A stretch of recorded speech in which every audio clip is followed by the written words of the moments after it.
왜냐하면 서민 대통령은 서민의 삶을 살기 때문에 서민들이 어디로부터 어떤 고통을 받고 있는지를 잘 압니다. 수험생 여러분 안녕하십니까?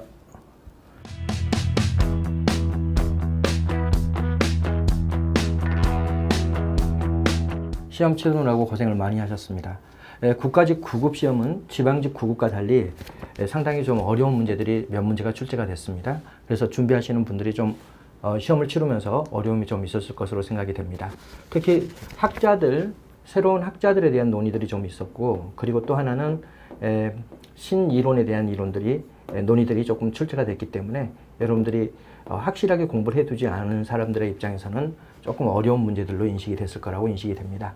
보통 난이도가 상위 문제들이 한 5문제 정도가 출제가 됐고, 난이도 하위 문제들은 거의 출제가 되지 않았기 때문에 더더욱 어려운 느낌이 있었을 거라고 생각이 됩니다. 출제 영역을 봐보면 뭐 고르게 이렇게 출제가 됐는데 특별하게 정치학이 좀 많이 출제가 됐던 거고요. 그 다음에 출제 경향으로 보면은 이론 이해가 상당히 많이 출제가 됐습니다. 그래서 예전처럼 9급 시험이 단순하게 개념을 묻는 문제라기보다는 구체적으로 그 이론을 명확하게 알고 있느냐를 중심으로 출제가 됐기 때문에 시험을 치르는 사람들의 입장에서 확실하고 이해 중심으로 학습을 하지 않은 분들의 입장에서는 좀 많이 어려웠다고 느꼈던 걸로 판단됩니다.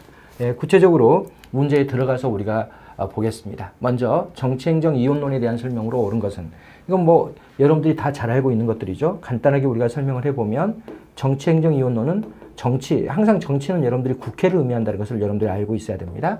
국회가 결정을 하고, 그리고 행정은 단순하게 집행만 담당한다. 바로 여기 행정은 관료들을 의미하는 거죠. 그래서 이렇게 정치의 역할과 행정의 역할을 구분해 놓고 있는 것이 바로 정치행정 이원론인데, 이 정치행정 이원론이 대두된 배경을 여러분들이 잘 알고 있어야 됩니다. 이것의 대두 배경은 바로 역관주의 폐해, 이것 때문에 대두가 되는 거죠. 역관주의는 정당의 충성도에 따라서 공무원을 임용하는 제도예요. 관료들을 임용하는 제도죠. 그러니까 이 역관주의에서는 결정도 정치가 하고, 그리고 바로 집행도 정당원들에 의해서 수행이 됐기 때문에 정치가 했던 거예요. 그래서 정치 안에 행정이 있었던 시대였고, 이거를 극복하기 위해서, 이 역관주의 폐해를 극복하기 위해서 정치행정 이원론이 대두됩니다. 그래서 정치는 결정만 담당하고 행정은 집행을 담당하는데, 이 집행을 담당하는 것은 반드시 시험을 봐서 바로 시험 제도를 통해 가지고 공무원을 채용하고 이들에게 집행권을 맡기겠다는 게 바로 정치행정 이원론입니다.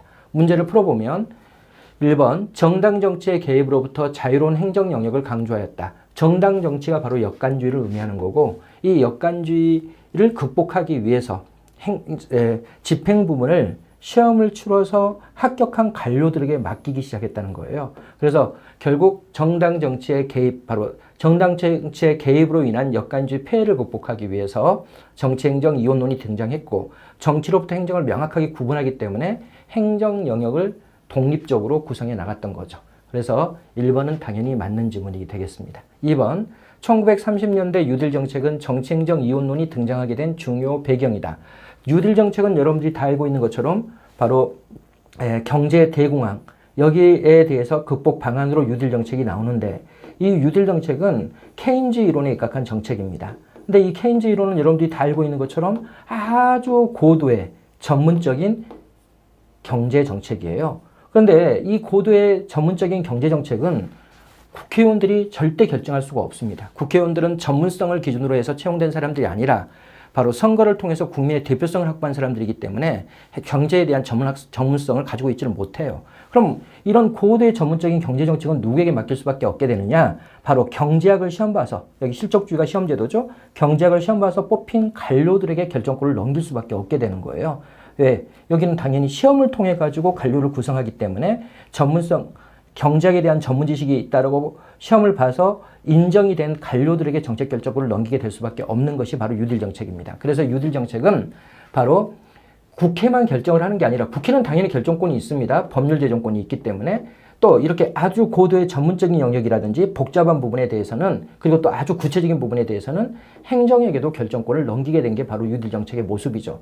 그러니까 바로 정치도 결정을 하고 행정도 결정을 하기 때문에 정치와 행정의 구분이 불가능해지는 이 상태를 우리는 정치행정 이론론이라고 합니다. 바로 정치행정 이론론은 정치와 행정의 구분이 곤란하다, 이걸 의미하는 거죠. 그래서 1930년대 뉴딜 정책은 정치행정 이원론의 등장 배경이 아니라 바로 정치행정 이론론의 등장 배경입니다. 그래서 틀린 지문이죠. 세 번째, 가학적 관리론과 행정개혁운동은 정치행정 이원론의 한계를 지적하였다.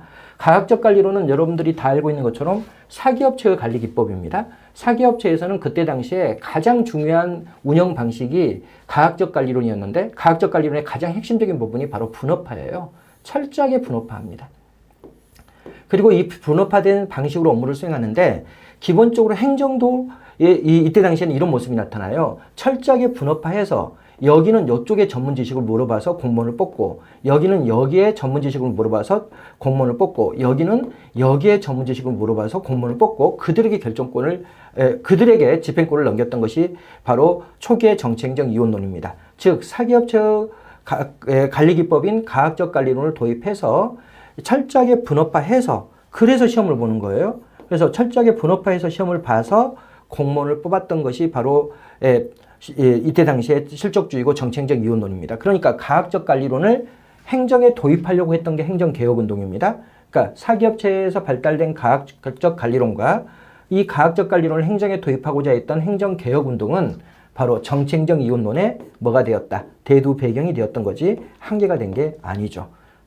네 번째, 정치행정 이원론을 대표하는 애플비는 이거 여러분들이 아주 중요한 학자인데 정치행정 이원론을 대변하는 가장 대표적인 학자는 우드로 윌슨이죠. 그리고 애플비하고 디목이라는 학자는 정치행정 이론론을 제시하는 학자입니다. 그러니까 당연히 이게 틀린 거죠. 정치행정 이원론을 대표한다 이래서 틀렸고 또 이 애플비는 정치행정 이론론자이기 때문에 정치와 행정을 단절로 극복하는 게 아니라 연속적 과정으로 인식합니다. 바로 정치가 아주 추상적인 결정을 해준다면 행정이 거기에 대해서 구체적인 결정을 한다. 또 정치가 목표를 설정해 준다면 아주 전문적이고 기술적인 결정 부분은 행정이 한다. 즉 정치와 행정이 둘 다 결정인 거고 여기가 좀 더 추상적인 결정이라면 여기는 구체적인 결정이다. 이래서 정치와 행정의 연속적 과정을 강조했던 사람이 애플비입니다. 그래서 여러분들이 이 학자들은 반드시 머릿속에 두고 있어야 되죠. 바로 정치행정 이론론의 대표적인 학자는 우드로 윌슨이고 정치행정 이론론의 대표적인 학자는 애플비하고 디목이라는 것은 아주 중요한 부분이기 때문에 여러분들이 다 잘 알고 있을 겁니다. 당연히 이 세 가지 지문이 다 틀린 거고 1번만 옳은 지문이 되겠습니다. 2번 문제로 들어와서 보겠습니다. 무의사결정론에 대한 설명으로 옳지 않은 것은 무의사결정론은 여러분들이 다 알고 있는 것처럼 엘리트의 의사에 반한 의사를 억압 통제하는 것을 바로 무의사결정이라고 이야기합니다. 근데 시험 문제는 항상 이 엘리트를 엘리트라고 표현하지는 않습니다. 권력이라고 표현하는 거죠. 바로 권력의 의사에 반하는 의사에 대한 반하는 의사. 여기에 대해서는 억압 통제하는 의사결정을 우리가 무의사결정이라 그러는데 이 억압과 통제의 수단이 대단히 중요해요. 항상 시험 문제는 이런 것들이 많이 나옵니다. 억압과 통제의 수단 같은 게. 그럼 이 억압과 통제의 수단이 바로 뭐냐? 첫째, 폭력 행사입니다. 그래서 암살을 한다든지 테러를 한다든지 이런 것들이 바로 무의사결정의 가장 대표적인 모습인 거죠. 두 번째로 보면 권력의 행사입니다. 그래서 국가가 권력을 장악하고 그 권력을 통해 가지고 야, 니네가 그런 주장하지 않으면 어떻게 해줄게? 우리가 어떤 혜택을 줄게. 야, 니네가 그런 주장을 계속 한다면 너네의 혜택을 박탈하겠다. 이런 협박 이런 것들이 바로 권력의 행사입니다. 그 다음 세 번째로 보면 편견의 동원인데 편견이라는 것은 우리 사회가 가지고 있는 편견을 이야기합니다. 우리 사회가 가지고 있는 가장 대표적인 편견이 반공 이데올로기예요. 그래서 반공 이데올로기를 통해 가지고 엘리트의 의사에 반하는 의사를 억압하고 통제하는 거. 이거를 우리가 뭐라고도 표현하냐면 바로 지배적 규범이나 가치의 강조라고 표현을 합니다. 시험 문제는 이 표현으로 더 많이 나오죠. 그 다음 네 번째로 보면 편견의 수정 강화예요. 편견의 수정 강화는 사람들이 가지고 있는 기본적인 편견을 수정해서 그들의 억압을 통제해 나가는 겁니다. 이 노조 이러면 노조는 사회적 약자라는 사회적 편견이 있어요. 그러니까 이 노조의 의사가 잘 받아들여집니다. 보통 국민들은 사회적 약자 편을 들거든요. 그러니까 여기에다가 이걸 붙여버리는 거예요. 기종 노조.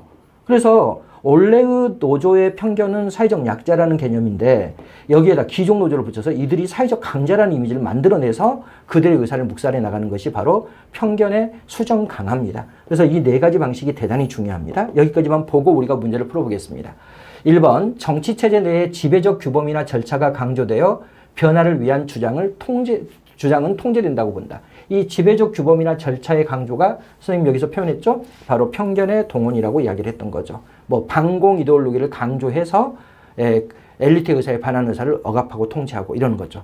두 번째로 엘리트들에게 안전한 이슈만이 논의되고 불리한 이슈는 거론조차 못하게 봉쇄된다고 본다. 그렇죠. 바로 엘리트 의사의 반환 의사를 억압 통제하는 측면이니까. 세 번째, 이업과 같은 폭력적 방법을 통해 특정한 이슈의 등장이 방해받기도 한다. 그렇죠. 바로 이업이 폭력 행사죠. 네 번째, 조직의 주의 집중력과 가용 자원은 한계가 있어 일부 사회 문제만이 정책 의제로 선택된다고 주장한다. 이거는 선생님이 늘 강조했던 이론이고 아주 중요한 이론이죠. 이게 바로 사이먼의 의사결정론에 대한 이야기입니다.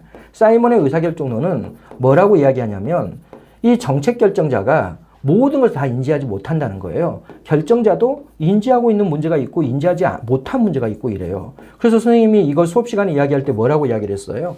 대통령을 뽑을 때 서민 대통령을 뽑는 게 너무너무 중요하다. 이렇게 이야기를 했어요. 이 이론을 이야기하면서 이렇게 이야기했던 거죠. 왜냐하면 서민 대통령은 서민의 삶을 살기 때문에 서민들이 어디로부터 어떤 고통을 받고 있는지를 잘 압니다. 그걸 인지하고 있다는 거야. 그 문제를. 그 삶을 살았기 때문에. 그러니까 그런 문제들을 자기가 정책 결정자가 됐을 때 그걸 정부주로 해나가는 거예요. 근데 평생 귀족으로 살아왔다라고 생각을 해보세요. 대통령 딸로 평생을 살았다든지 아니면 내가 우리 재벌의 아들로 평생 산 사람들은 자기들이 버스를 타보지도 않았고 지하철을 타보지도 않았고 집 없는 고통을 느껴본 적도 없기 때문에 그 사람들이 그 문제를 인지를 하지 못합니다. 왜 그걸로 고통스러워하는지를. 그러니까 그런 문제들은 정부 의지화 되겠어요? 안 되겠어요? 안 되는 거잖아요. 그래서 선생님이 이런 걸 가지고 설명을 많이 했었던 이론이죠. 바로 조직의 주의 집중력이라는 것은 정확하게는 결정자의 주의 집중력이에요. 결정자의 인지 능력상의 한계를 주의 집중력이라고 표현합니다. 결정자가 자기가 인지하고 있는 문제들이 있고 인지하지 못하는 문제들이 있고 이렇다는 거예요. 그래서 인지 능력상의 한계, 이 한계 때문에 바로 뭐다? 일부 인지한 문제만 정부 의제화 된다고 보는 이론은 사이먼의 의사결정론이지 무의사결정론이 아닙니다. 그래서 틀린 지문은 4번이 되겠습니다. 그 다음 3번 문제. 우리나라 지방자치에 대한 설명으로 옳은 것은 자치사법권은 인정되고 있다. 틀렸죠? 여러분들이 이것도 잘 알고 있어야 되는데 입법, 사법, 행정 이렇게 이야기하잖아요. 자치 입법권도 있고 자치 행정권도 있고 자치 사법권도 있고 이 세 가지로 구성이 돼 있는데 이거는 인정되지 않고 우리나라는 이 두 개를 인정합니다. 물론 여러분들이 공부할 때는 이걸 좀 더 구체적으로 공부하죠. 자치 행정권 안에 뭐가 있다는 거예요. 자치 조직권도 있고 그 다음에 자치 재정권도 있고 그 다음 자치 인사권도 있고 이러는 거예요. 그래서 여러분들이 선생님이 늘 수업 시간에 이야기했지만 행정 그러면 이 세 가지를 가지고 이야기하는 거예요. 조직, 인사, 재무 이걸 가지고 이야기하는 겁니다. 그래서 자치 행정권 안에 이 세 가지를 다 인정하고 있지만 자치 사법권을 인정하고 있지 않는 거죠. 두 번째, 지방자치단체의 예산안 편성권은 지방자치단체 장에 속한다. 이건 너무너무 쉬운 거죠. 당연히 행정부로 보면 중앙정부 차원으로 보면 행정부가 편성을 하고 그리고 입법부가 심의 의결하고 이거하고 똑같이 지방정부에서는 행정부가 지방자치단체 장입니다.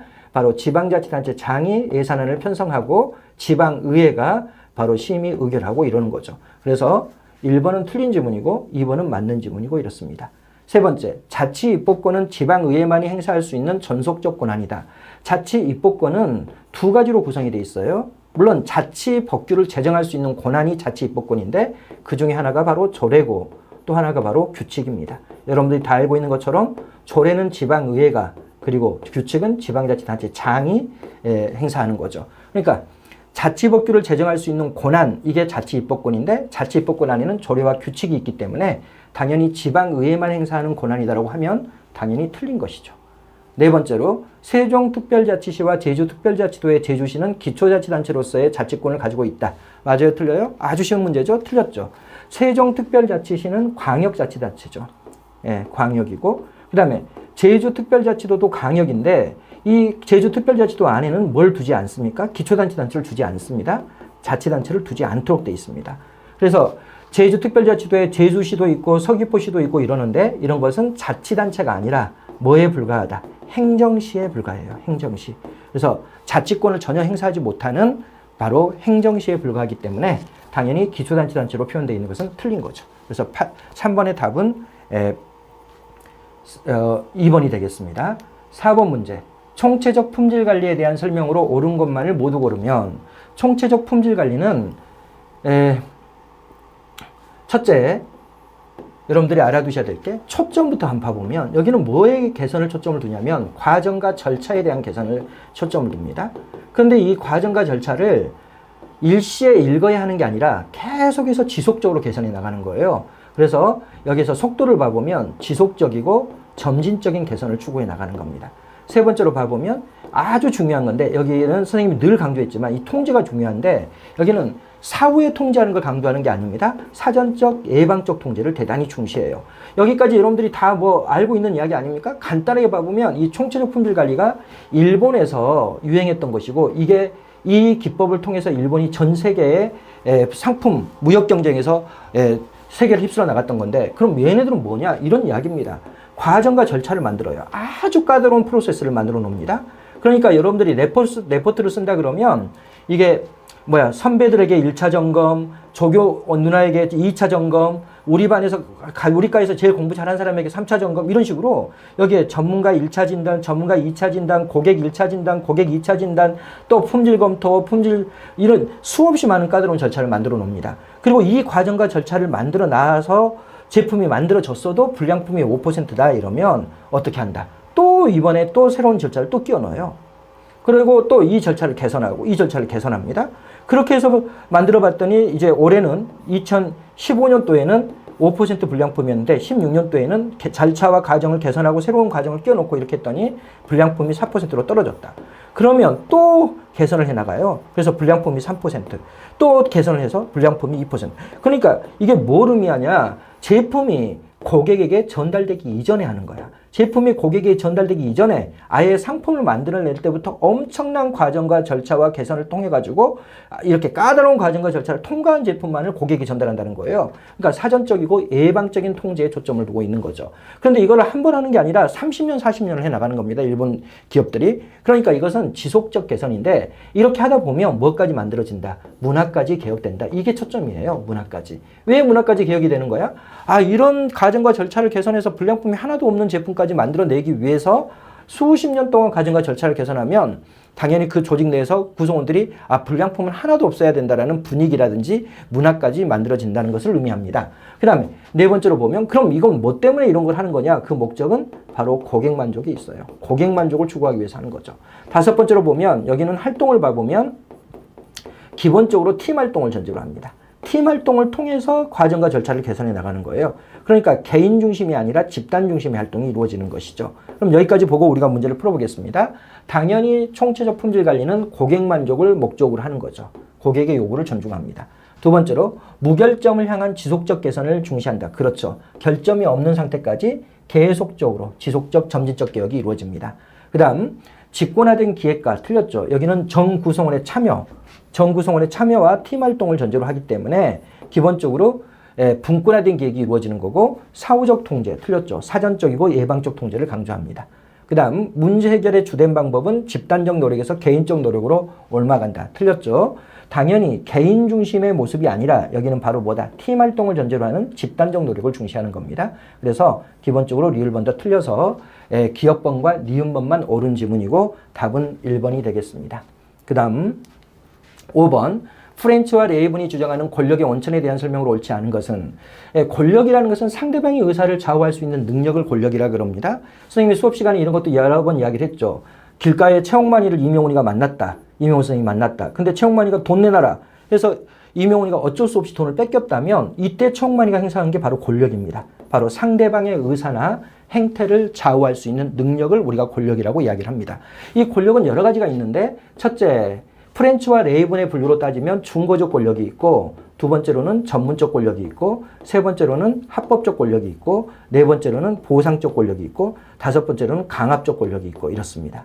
일단은 중거적 권력은 이거는 어떤 사람이 다른 사람을 닮고자 할 때 닮고자 하는 대상이 가지고 있는 권력이에요. 이게 어떤 이야기냐면 이명훈 선생님이 지금 우리 과의 과장인데 이 사람이 말도 정말 잘하고 능력도 아주 뛰어나고 그래서 부하들로부터 엄청난 존경을 받아요. 그러면 이 사람이 가지고 있는 권력을 중고적 권력이라 그래요. 구성원들이 특정인을 닮고자 할 때 이 사람을 존경하고 닮아가고 싶다라고 할 때 이 담고자 하는 대상이 되는 사람을 이 가지고 있는 권력을 중고적 권력이라 그러는데 선생님이 이 말을 너무너무 중시했죠. 카리스마라는 단어를 부정적으로 인식하면 절대 안 된다고 선생님이 여러 번 이야기했습니다. 행정학에서. 카리스마가 바로 뭐예요? 존중이에요. 존중. 카리스마를 가지고 있는 리더에 대해서는 부하 직원들이 어떻게 하는 거예요? 그 사람의 신념에 대해서 존경하고 그 사람의 행동 방식을 존중해 주는 겁니다. 선생님이 늘 이야기했던 것처럼 카리스마는 나쁜 의미가 아니라는 것을 반드시 알고 있어야 됩니다. 카리스마가 바로 중고적 권력이에요. 바로 카리스마를 가지고 있는 사람이 가지고 있는 권력이 바로 중고적 권력인 거죠. 두 번째로 전문적 권력은 전문적 지식을 가지고 있는 사람이 가지고 있는 권력이고 합법적 권력이 바로 뭐예요? 권위예요. 권위는 뭘 의미하는 거예요? 바로 합법적 권력. 권력 중에서도 법률이나 규칙에 근거한 권력을 우리가 합법적 권력이라 그럽니다. 그 다음 보상적 권력은 보상을 줄 수 있는 힘을 통해서 복종을 이끌어내는 거고 강압적 권력은 억압적 분위기라든지 또는 강압적인 힘을 동원해서 복종을 이끌어내는 겁니다. 그러면 문제를 풀어보겠습니다. 합법적 권력은 권한과 유사하며 권한이 바로 뭐예요? 합법적 권력이죠. 우리가 권력이라는 것은 합법적 권력과 불법적 권력을 모두 포함하는 거고 그 중에서도 합법적 권력을 우리가 권위라고 표현하기도 하고 또 권한이라고 표현하기도 합니다. 그러니까 당연히 맞는 말이죠. 상사가 보유한 직위에 기반한다. 그렇죠. 항상 상사는 여기 위에 있는 사람들은 규칙과 법규에 입각한 권한을 가지고 있는 거죠. 그래서 맞는 말이죠. 두 번째로 강압적 권력은 카리스마적 개념과 유사하며 틀렸습니다. 선생님이 늘 이야기하지만 행정학에서 카리스마는 좋은 개념이라고 수업 시간에 늘 이야기했습니다. 당연히 카리스마는 여기 중고적 권력과 관련이 되어 있습니다. 당연히 틀렸고 물론 강압적 권력은 인간의 공포에 기반한다. 이것은 맞습니다. 이 앞부분이 틀린 거죠. 전문적 권력은 조직 내 공식적 직위와 항상 일치하는 것은 아니다. 당연합니다. 이것도 선생님이 수업 시간에 늘 강조했죠. 지금 여기 과장이 있는데 그리고 여기 부하직원 B가 있습니다. 근데 이 과에서 홈페이지를 만들려고 하는데 바로 이 사람이 홈페이지를 만들 수 있는 전문 지식을 가지고 있어요. 그러면 당연히 이 과장도 이 사람의 의사에 따를 수밖에 없어요. 이 사람이 과장님 그렇게 만들면 안 됩니다. 선생님 제가 여러 번 홈페이지를 만들어 봤지만 이렇게 제작하는 게 가장 효율적이고 고객 만족도가 높습니다. 그럼 과장 아무것도 모르는 과장 어떻게 해야 돼? 이 사람 따라야 되는 거예요. 그러니까 공식적 직위와 전혀 무관하죠. 전문적 권력은. 그래서 공식적 직위와 항상 일치하는 것은 아니다. 중고적 권력은 자신보다 뛰어나다고 생각하는 사람을 닮고자 할 때 발생한다. 선생님이 중고적 권력을 잘 설명을 했죠.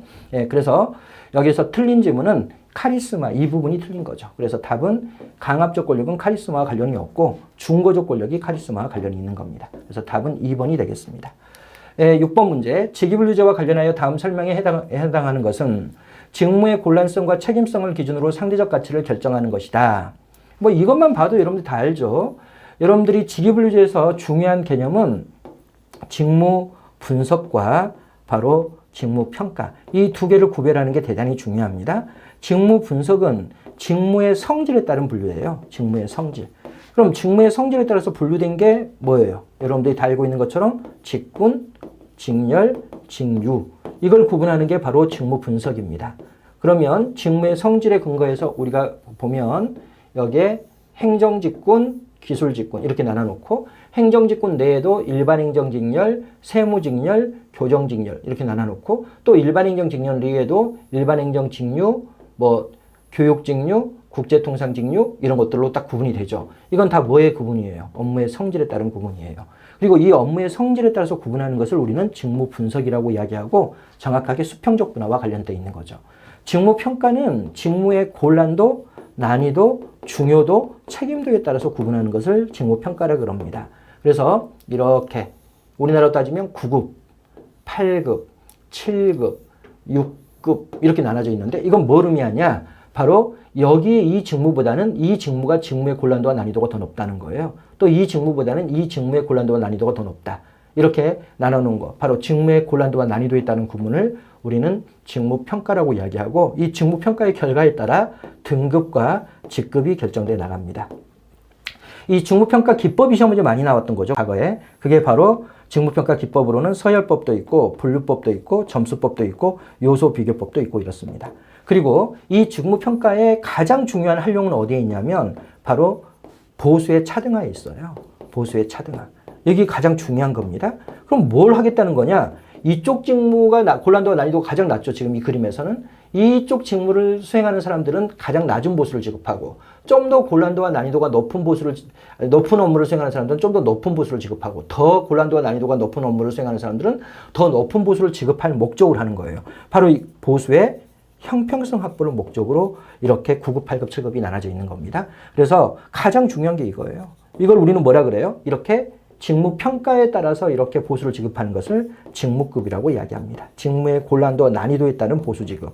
바로 보수의 형평성 있는 보수. 그렇죠. 어려운 업무를 수행하는 사람에게 많은 돈을 주고 쉬운 업무를 수행하는 사람들에게 적은 보수를 주는 것이 형평성이기 때문에 바로 보수의 차등화, 형평성을 확보하기 위해서 하고 있는 게 바로 직무평가죠. 그럼 우리가 그 내용을 봐보면 직무의 곤란성, 책임성을 기준으로 상대적 가치를 결정하는 것이고 서열법, 분류법, 점수법 또 뭐가 있어요? 요소 비교법이 있죠. 그 다음에 공정한 보수를 제공할 목적으로 하는 것이다. 이게 바로 직무평가죠. 직무 분석은 방금 이야기했던 것처럼 직무의 성질에 따른 구분이고 직무조사는 자신이 어떤 직무를 수행하는지를 기술서에 기록하도록 하는 것이 직무조사이고요. 그 다음 마지막으로 여기 정급이 있는데 정급은 이런 걸 다 합니다. 직무 분석을 하고 직무 평가를 해가지고 여기에 딱 뭘 써놔요. 바로 일반 행정직 5급 직급표 이렇게 써놓습니다. 또 일반 응용직 4급 직급표 이렇게 써놓고 새로운 직무를 이렇게 판단하는 겁니다. A 직무를 봐봤더니 이거하고 비교해보고 이거하고 비교해봤더니 여기에 더 가깝더라. 그러면 이 A 직무는 뭐로 한다? 5급 직무로 한다. 이런 식으로 현실에서 실제 업무에 등급을 부여하는 것을 우리는 정급이라고 이야기를 하는 겁니다. 그래서 6번 문제는 직무평가에 대한 개념을 물어보고 있는 문제입니다. 7번 문제로 들어와서 보겠습니다.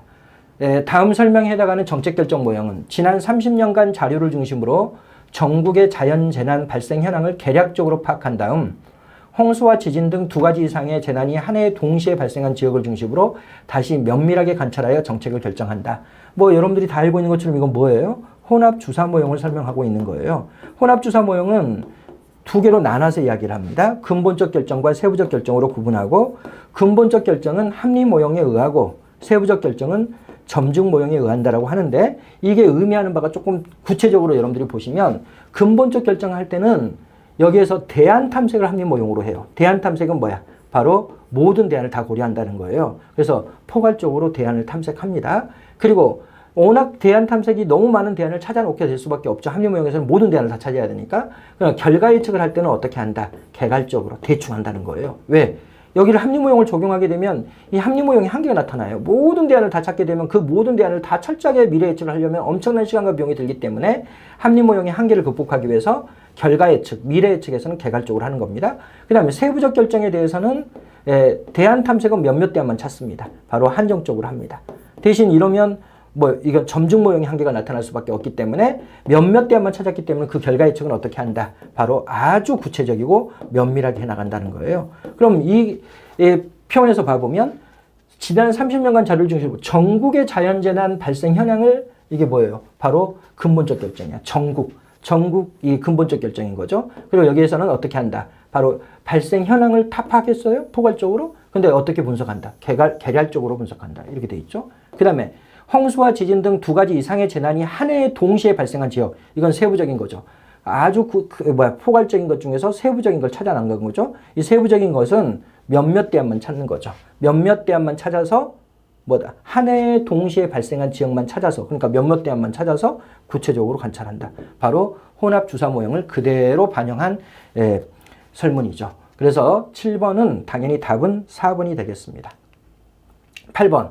예산의 집행에 대한 설명으로 옳은 것은 기획재정부 장관은 각 중앙관서의 장에게 예산을 배정할 때에는 감사원에 통지해야 한다. 이렇게 돼 있는데 여러분들이 이런 단어들을 잘 알고 있죠. 예산 배정, 예산 재배정 이렇게 돼 있는데 기본적으로 예산 배정은 어떤 걸 우리가 예산 배정이라 그러냐면 기획재정부 장관이 각 중앙관서의 장에게 지출 온인행위의 근거를 밝혀주는 거예요.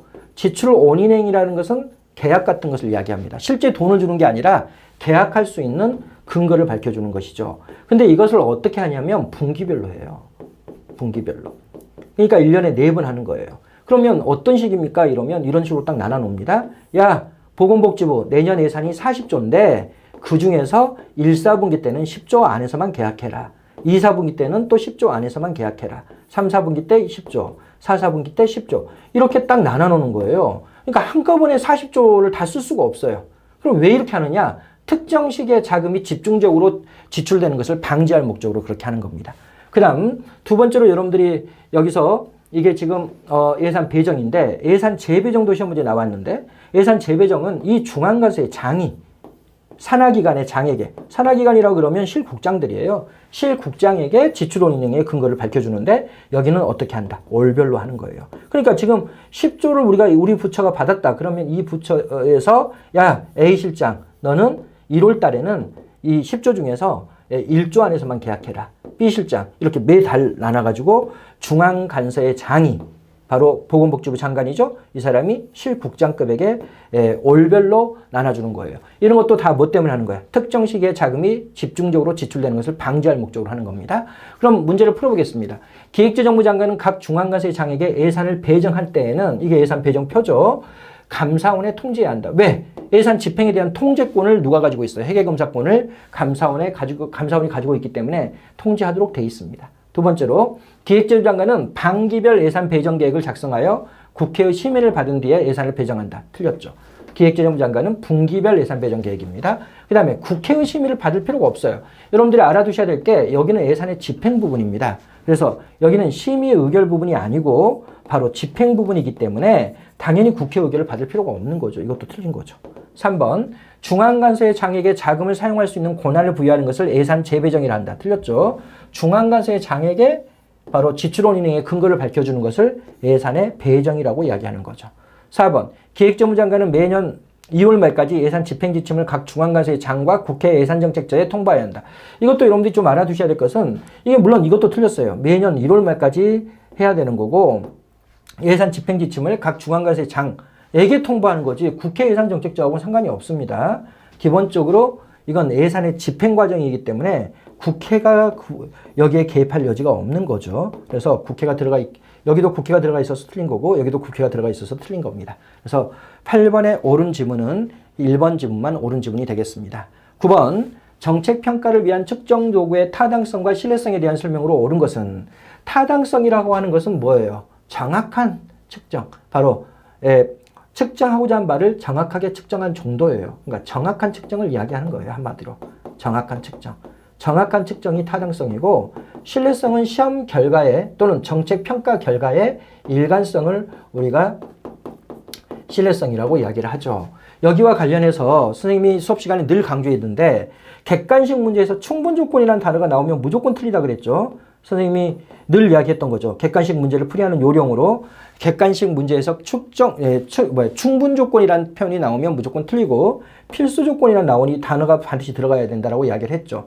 구체적으로 우리가 봐보면 타당성은 정확한 측정인데 정확한 측정을 위해서는 여러 가지 요건이 충족돼야 돼요. 첫째, 시험 점수가 일관되게 나와야 됩니다. 또는 평가 결과가 일관되게 나와야 됩니다. 그리고 평가 결과를 아주 객관성 있게 측정해야 돼요. 객관성도 확보돼야 되고 그리고 평가를 할 때 난이도도 적정해야 되고 이 모든 조건이 다 충족돼야지만이 타당도가 확보됩니다.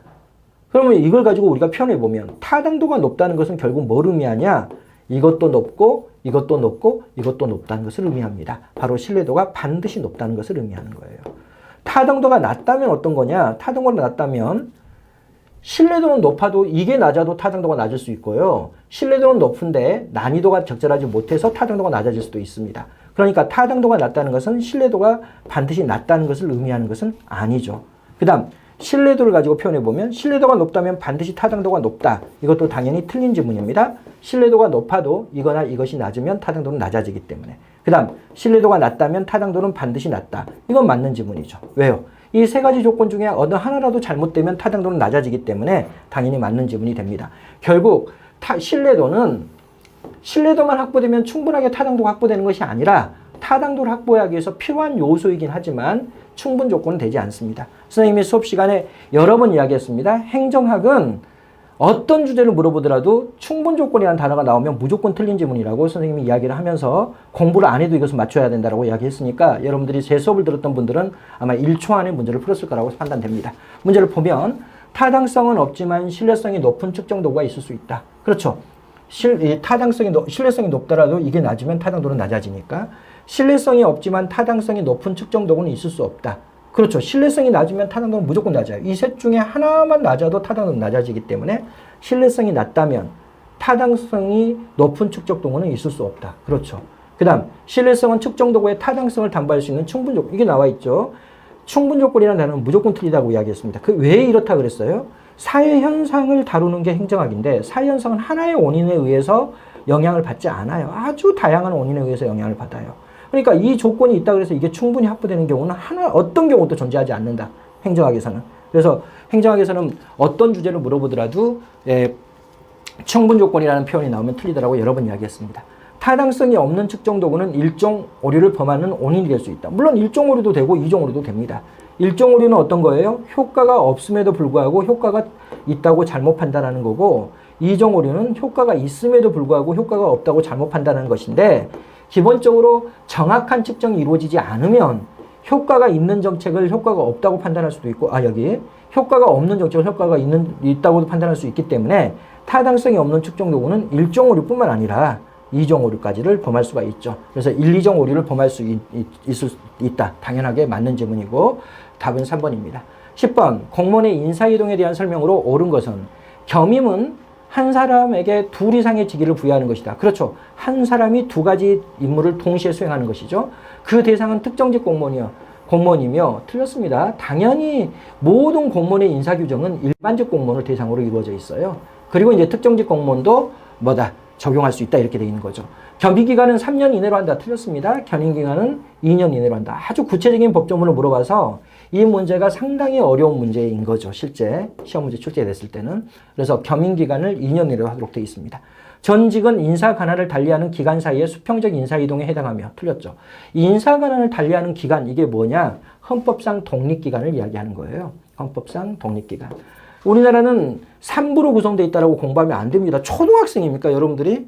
3부가 아니라 우리나라는 5개의 헌법상 독립기관으로 되어 있어요. 입법부, 사법부, 그 다음에 행정부, 헌재, 선관위. 항상 이렇게 알고 있어야 돼요. 시험 문제 헌법상 독립기관이라는 표현도 아주 많이 나오죠. 헌법상 독립기관은 우리나라의 5부를 이야기합니다. 그래서 현재 우리나라는 헌법의 5개의 부로 구성이 되어 있는 거고 3부라는 것은 이제 그 중에서도 가장 이게 3개가 중요하니까 이제 3부라고 표현하고 있을 뿐입니다. 그래서 인사관을 달리하는 기간 사이의 수평적 인사이동은 입법부 공무원이 사법부로 간다든지 사법부 공무원이 행정부로 온다든지 이런 걸 이야기하는 거예요. 또 헌재라든지 선관위에 소속되어 있는 공무원이 인사관을 달리하는 기관으로 이동하는 것을 이야기하는데 이거를 우리는 전입이라고 이야기하는 거죠. 전입. 그리고 전입은 반드시 시험을 치러야 됩니다. 이게 원칙이에요. 원칙이 시험이고 예외적으로 시험을 면제할 수는 있습니다. 그러나 원칙을 여러분들이 알아두셔야 되죠. 그래서 인사관할을 달리하는 기간 사이의 수평적 인사이동은 전직이 아니라 전입입니다. 그리고 전입은 예외적인 경우에만 전직 시험을 거치도록 하고 있다. 틀렸습니다. 전입은 일반적으로 전입 시험을 치르도록 돼 있습니다. 예. 물론 전직도 마찬가지입니다. 전직은 뭐예요? 직렬을 달리하는 직위로 이동입니다. 아까 우리가 공부했던 것처럼 바로 일반 행정 직렬에서 세무직으로 옮긴다든지 세무직렬에서 교정직으로 옮기다든지 이럴 때는 전문 지식이 달라야 되기 때문에 전직도 반드시 일반적으로는 시험을 보도록 돼 있는 거죠. 그래서 2번은 틀렸죠. 3번 같은 직급 내에서 직위 등을 변경하는 전보는 그렇죠. 직급 내에서 보직 이동을 우리는 전보라고 이야기하고 수평적 인사이동에 해당하며 그렇습니다. 전보의 오남용을 방지하기 위해 전보가 제한되는 기간이나 범위를 두고 있다. 이게 전보 제한 제도인데 전보 제한 제도를 왜 두는 이유는 기본적으로 행정의 연속성과 전문성을 확보하기 위한 거예요. 연속성, 전문성. 이 공무원들이 이럴 수가 있어요. 여기서 한 3개월 일하다가 여기 가서 한 6개월 일하다가 여기 가가지고 또 한 6개월 일하다가 이렇게 되면 당연히 이렇게 다양한 업무를 수행하게 돼서 다양한 경험을 쌓을 수는 있겠지만 전문성은 극도로 떨어지겠죠. 그리고 행정의 안정성이나 연속성도 떨어져요. 그러니까 우리나라는 어떻게 하고 있냐면 한번 보직을 맡게 되면 필수 기한을 둬요. 필수 기간 제도를 두고 있습니다. 그 필수 기간 제도가 일반적으로는 3년입니다. 3년. 한 보직을 받게 되면 3년 정도 그 보직에서 일하도록 돼 있고 대신 과장급 이상, 과장하고 고위공무단은 2년으로 돼 있죠. 근데 이게 잘 안 지켜져요. 실제 여러분들이 내부에 선배들이 있거나 또 먼저 합격한 친구들이 있으면 물어보면 막 인사이동 많이 이루어지고 이러죠. 1년마다 바뀌고 이러는 경우가 많은데 이게 잘 안 지켜져서 그렇지 실제 제도는 이렇게 두고 있습니다. 정보의 오남용을 방지하기 위해서 필수 기간 동안 그 보직을 담당하도록 하는 제도를 두고 있으니까 3번은 맞는 질문이죠. 4번 예산 감소 등으로 직위가 폐지되어 하위 계급의 직위에 임용하려면 별도의 심사 거차를 거쳐야 하고 강임된 공무원에 대해서는 강임된 계급의 봉급이 지급된다. 이건 여러분들이 조직의 사정 때문에 직위가 없어지는 거예요. 내가 지금 4급인데 이게 과장을 해야 되는데 과장 자리가 하나도 없어.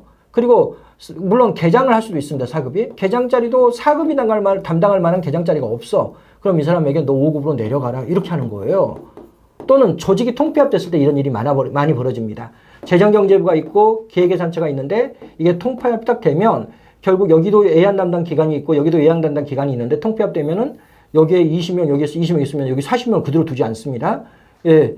여기 뭐 과장도 뭐 3명밖에 안 되고 여기 원래 2명 있었고 여기 2명 있고 그러면 과장이 3개로 줄어들고 또 여기 구성원들도 줄어들고 이렇게 됩니다. 그렇게 됐을 때 어떻게 밑으로 내려가라 이렇게 하는 거예요. 그런데 이럴 때는 일단 이런 것도 없습니다.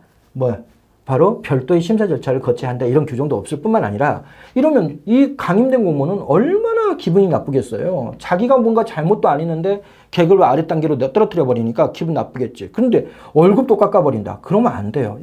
너 이제 5급 월급 받아. 너 4급인데 강임됐으니까 5급 월급 받아. 이렇게 하면 이 사람이 너무 큰 피해를 보는 거죠. 그러니까 어떻게 하냐면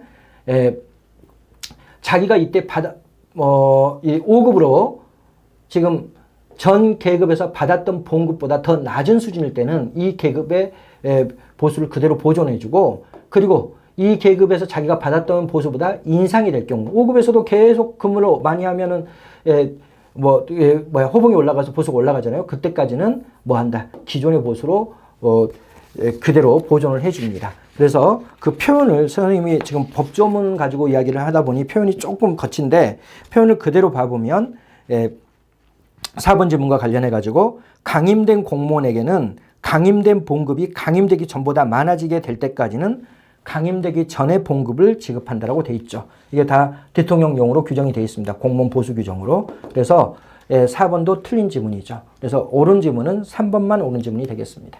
11번 조직의 갈등에 대한 설명으로 옳지 않은 것은 가업의 상호 의존성이 높은 경우 잠재적 갈등이 야기될 수 있다. 상호 의존성은 서로 관련이 있다는 거죠. 관련이 있을 때 갈등이 발생하는 거지 관련이 전혀 없으면 갈등이 발생하지 않습니다. 그래서 이것도 시험 문제 워낙 많이 나왔던 거죠. 가업의 상호 의존성이 갈등의 원인이 된다는 거 시험 문제 아주 많이 나왔습니다. 두 번째, 고전적 관점에서 갈등은 조직 효과성에 부정적인 영향을 끼친다고 가정한다. 이게 고전적 관점이 인간관계론이죠. 인간관계론에서는 무조건 좋은 인간관계를 선호해요. 그래서 갈등이라는 것은 무조건 나쁜 것이고 조직의 해악이고 제거돼야 할 대상으로 인식합니다. 맞는 거죠.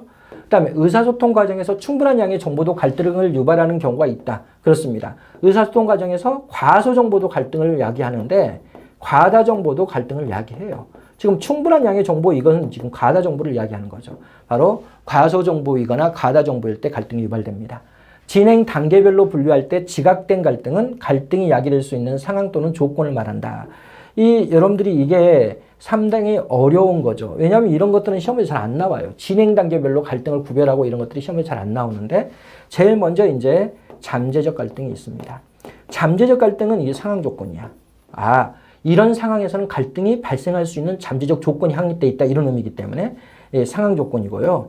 그리고 두 번째로 지각된 갈등은 바로 이런 상황을 지각하는 것을 이야기합니다. 이런 상황에서 내가 옆 사람하고 갈등이 발생할 수도 있겠구나. 이렇게 상황을 지각했을 때 지각된 갈등이에요. 그래서 이거는 여러분들이 이게 워낙 쉽게 출제가 됐기 때문에 답을 맞췄을 수 있는데 이 이론이 바로 폰디의 이론입니다. 폰디라는 학자가 갈등을 단계별로 구분해 나가고 있는데 바로 이런 갈등이 야기될 수 있는 상황 조건을 잠재적 갈등이라고 표현하는 거고 이 잠재적 갈등을 지각했을 때 지각된 갈등이 되기 때문에 틀린 지문은 4번이 틀린 지문이 되겠습니다.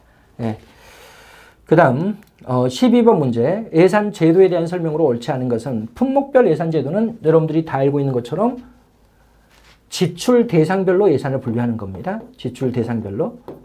그래서 여기에 인건비 이렇게 쓰고 여기에 5조 이렇게 돼 있고 그 다음에 봉급 2조 5천, 또 초과 근무수당 5천, 또 무슨 직급 보존수당 또 얼마 이런 식으로 이렇게 또 성과 보조금 또 얼마 이런 식으로 성과 상여금 이렇게 돼 있는 거고, 그 다음에 이제 물건비 해가지고 여기에 구체적인 구입 물품들을 일일이 다 써놓는 거죠. 그런데 이것은 기본적으로 지출 대상별로만 분류되어 있기 때문에 어떤 일을 하는데 돈을 쓰느냐는 알 수가 없어요. 이 일을 알려면 뭘 알아야 돼요? 사업이나 활동을 알아야 돼요. 어떤 사업에 얼마를 쓴다, 이 말이 바로 일에 대한 이야기예요. 도로 청소 사업에 5천만 원 이러면 도로 청소 사업이라고 돼 있지만 결국 그게 바로 일을 의미하는 거죠. 그러니까 여기는 일에 대한 정보는 전혀 없습니다.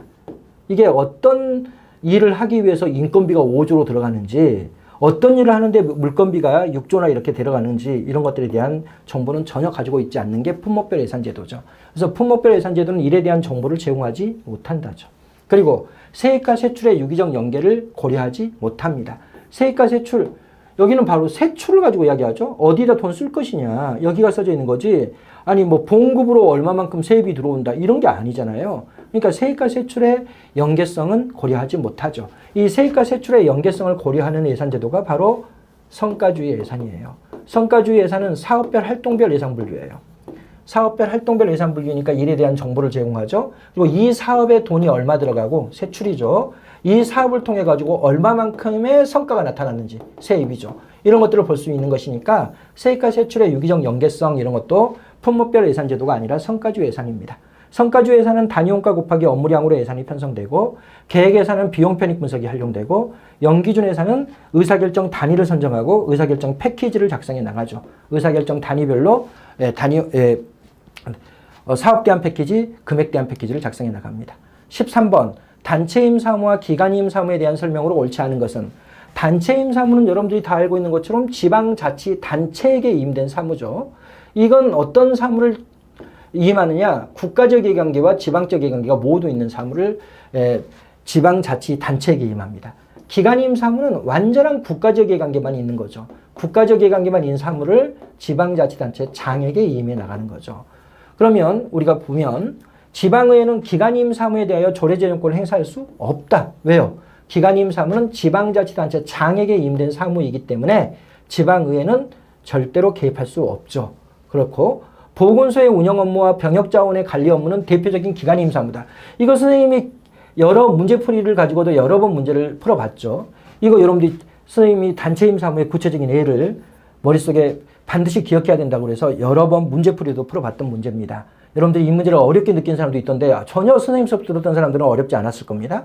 선생님이 뭐라고 이야기했냐면 보호, 구호, 이것은 전부 다 뭐다? 바로 단체임 사무다. 이게 뭘 이야기하는 거냐? 의료보호를 이야기하는 거예요. 의료보호 안에 뭐가 있는 거예요? 예방, 접종, 또 보건소 설치가 들어가 있는 거예요. 그 다음에 재난구호 이걸 이야기하는 거예요. 왜 이것은 국가적 이해관계도 있고 지방적 이해관계도 있습니까? 이러면 이건 우리가 지금 신종 코로나가 발생했습니다. 그래서 서울 시민이 한 명 죽었어요. 그럼 이 사람이 한 명 죽으면 서울시의 입장에서 누가 죽은 거예요? 서울시를 구성하고 있는 주민이 한 명 죽은 거예요. 국가의 입장에서 누가 죽은 거예요? 국민이 죽은 거예요. 그러니까 국가도 손실이 오는 거고 지방정부도 손실이 오는 겁니다. 그러니까 이건 국가적 이해관계와 지방적 이해관계가 모두 있는 거야. 그러니까 박원순 시장님이 돌아가셨지만 어찌됐건 이분이 메르스 사태나 또 신종 코로나에 대해서 대응을 엄청 잘하신 서울시장이었잖아요. 그게 바로 이런 부분과 관련되어 있는 거죠. 지방정부의 사무에 들어가기 때문에 지방정부의 사무도 되고 국가적 이해관계도 있는 사무에 해당하기 때문에 그렇습니다. 두 번째로 선생님이 또 중요한 게 뭐라 그랬어요? 국도 유지수선이에요. 국도나 국유 하천 유지수선인데 이거는 선생님이 여기 써놓은 것처럼 국가의 도로고 국가의 하천이잖아요. 국가가 소유하고 있는 하천이잖아요. 근데 왜 지방적 이해관계도 있다고 보는 거냐면 이건 국가 것이니까 국가적 이해관계 당연히 있는 거고, 그 다음에 또 뭐니까 국도나 국유 같은 경우는, 국유 하천 같은 경우는 그 지역 주민이 사용해요. 전국적으로 사용하기보다는 보통 그 지역 주민들이 사용하는 하천이기 때문에 당연히 지방적 이해관계도 있어서 이것도 단체임 사무에 들어가고, 또 세 번째로 가장 중요한 것 중에 하나가 국세징수예요. 국세인데 왜 이게 기관임 사무가 되지 않고 단체임 사무가 되느냐? 국세는 결국 뭐로 내려오기 때문에 그래요. 지방교부세하고 국고보조금으로 내려오기 때문에 그렇습니다. 여러분 다 알고 있는 것처럼 지방교부세는 어떻게 돼 있어요? 내국세 총액의 19.24%를 반드시 줘야 된다고 돼 있어요. 그럼 봐보겠습니다. 500조를 걷었어요. 국세를.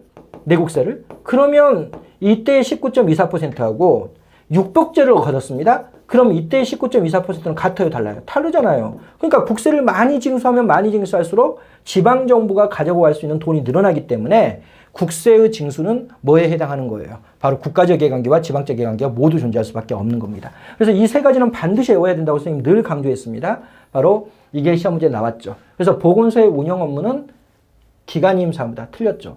병역자원의 관리 업무는 기관임 사무다. 그렇습니다. 이건 국방과 관련돼 있죠. 그래서 국가를 지키는 것과 관련돼 있기 때문에 이거는 당연히 뭐다? 바로 병역자원의 관리 업무는 대표적인 기관임 사무에 해당하는 거죠. 다음 3번. 중앙정부는 단체 이임 사무에 대하여 사전적 통제보다 사후적 통제를 주로 한다. 이것도 여러분들이 잘 공부를 해 두셔야 될 거죠. 단체 이임 사무는 국가적 이해관계가 있습니다. 그렇기 때문에 국가가 합법적 통제만 하는 것은 아닙니다. 합법적 통제뿐만 아니라 합목적적 통제까지 해나갑니다. 합목적적 통제와 합법적 통제를 구별 못하는 사람들이 있으면 안 됩니다. 합법적 통제는 법률에 뭐라고 되어 있어요? 법령 위반 사항에 대해서 국가가 통제한다. 합목적적 통제는 공익제해를 이야기해요. 공익을 현저히 제한하는 사유에 대해서 국가가 통제한다. 이런 이야기입니다. 그 다음 이거는 사후적 통제만 가능해요. 물론 기관임 사무는 이렇지 않죠. 기관임 사무는 합법적 통제, 합목적적 통제, 그 다음에 사전적 통제, 사후적 통제가 모두 존재하는 거고, 그리고 단체임 사무는 사후적 통제까지만 이루어집니다. 그 다음 기관임 사무의 처리를 위한 비용은 국가가 부담한다. 그렇습니다. 왜? 이건 국가의 이해관계만 있는 사무이기 때문에 국가가 전액 부담해야 되는 거죠. 그래서 이 13번의 답은 2번이 되겠습니다. 14번. 행정학의 접근 방법에 대한 설명으로 옳은 것은 법적, 제도적 접근 방법은 개인이나 집단의 속성과 행태를 행정현상의 설명 변수로 규정한다. 틀렸죠? 법적, 제도적 접근 방법은 당연히 구제도론적 접근이고 구제도론적 접근은 공식적 제도만을 강조합니다. 이 공적 제도가 바로 뭐예요? 법규죠, 법규. 그래서 우리가 법률 제도적 접근이라고도 이야기하는 겁니다. 그래서 이들은 뭘 강조하는 거예요? 바로 법적 제도적 접근 방법은 개인이나 집단의 속성이나 행태를 고려하지 못하고 행정형상의 설명 변수로 뭘 고려한다? 바로 법규나 규칙을 고려한다. 이렇게 돼야 되겠죠. 이것에 대한 한계 때문에 바로 개인이나 집단의 속성과 행태를 연구하는 행태론적 접근 방법이 등장합니다. 그래서 1번은 틀렸습니다. 2번.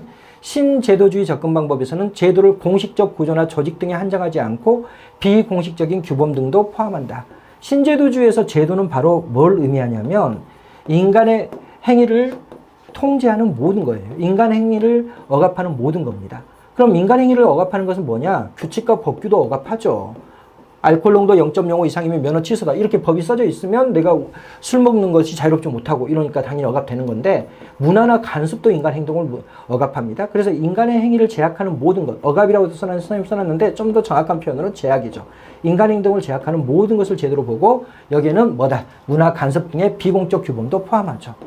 3번. 후기 행태주의 접근 방법은 행정을 자연문화적 환경과 관련하여 이해하면서 행정체제의 개방성을 강조한다.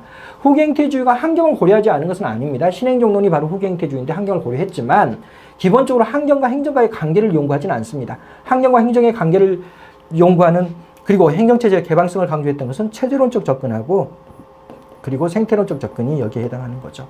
그래서 3번도 틀렸죠. 4번. 툴민의 논변적 접근 방법은 환경을 포함하여 거시적인 관점에서 행정현상을 분석하고 확실성을 지닌 법칙 발견을 강조한다. 이건 선생님 책에 있죠. 선생님 뭐 이게 아주 뭐 책에도 없는 이런 논이다라고 하는데 선생님 책에 다 들어가 있습니다. 물론 이게 선생님이 중요한 이론이라고 해서 잘 설명하고 있지는 않죠. 논변적 접근 방법은 주장의 정당성을 확보하기 위한 거예요. 그러니까 내 주장이 옳고 확실하고 옳고 분명하다 이런 게 중요하지 않습니다. 이 톨민의 논변적 접근 방법은 주장의 정당성을 확보하기 위해서는 어떻게 자신의 논리를 가지고 이야기해야 될 것이냐를 설명하고 있습니다. 그래서 자신의 주장을 하는 거예요. 그리고 여기에 대해서 보완을 해나갑니다. 그리고 반론에 대한 보완을 또 해나가는 거예요. 이러면서 어떻게 한다? 자신의 의견을 정교화해 나가는 기법을 설명하고 있는 게 바로 논변적 접근 방법입니다. 그래서 처음에 추상적인 주장을 하고 거기에 대해서 보완적인 증거를 제시하고 그리고 반론에 대한 증거를 제시하고 이렇게 해서 자신의 의견을 정교화해 나감으로써 주장의 정당성을 확보할 수 있는 틀을 제공하는 것이 논변적 접근 방법입니다. 그러니까 이건 환경을 포함하고 있지 않아요. 그리고 거시적일 수가 없습니다. 개인과의 대화 과정에서의 주장의 정당성을 확보해 나가려고 하는 것이니까. 그리고 확실성을 지닌 법칙 발견 이런 것도 아닙니다. 바로 자신의 주장의 정당성을 확보하기 위한 논리적인 틀, 이것들을 제공해 주는 것이라고 볼 수 있습니다. 예. 그 다음에 뭐 선생님이 이걸 자세히 설명하진 않지만 이 반론을 제공하고 그 다음에 함정접사를 활용해요. 다만 이런 경우는 예로 한다 이런 식으로 해서 자신의 의견을 정교화해 나가는 이런 방식들이 바로 툴만의 논변적 접근 방법입니다. 그래서 당연히 4번도 틀렸고 옳은 지문은 2번이 되겠습니다. 15번 공리주의적 관점에서의 공익. 이게 지금 좀 여러분들이 어렵게 느꼈을 수도 있는데 선생님 수업을 들은 분들은 그렇게 어렵지는 않았을 겁니다. 공리주의적 관점이라는 것은 최대 다수의 최대 행복이에요. 이게 가장 대표적인 공리주의 관점의 공익관이 바로 전체 효용 극대화 가설입니다. 전체 효용 극대화 가설을 또 다른 말로는 뭐라고 한다 그랬어요? 바로 총효용 극대화 가설 이렇게도 표현을 해 나갑니다. 그럼 이건 뭐냐? 이런 이야기입니다. 한미 FTA를 체결했다고 봅시다. 한미 FTA를 체결했는데 농민들이 마이너스 80의 손해를 봤어요. 그런데 수출업자들이 플러스 150의 이익을 봤어요. 그럼 사회 전체적으로는 얼마의 이익인 거예요? 사회 전체적으로는 플러스 70의 이익이 온 거잖아요. 이러면 공익이 증대된다고 봐요. 왜 이들은 이렇게 주장하느냐? 이 세부적인 거 안 봐요. 누군가 손해를 봐도 상관없다.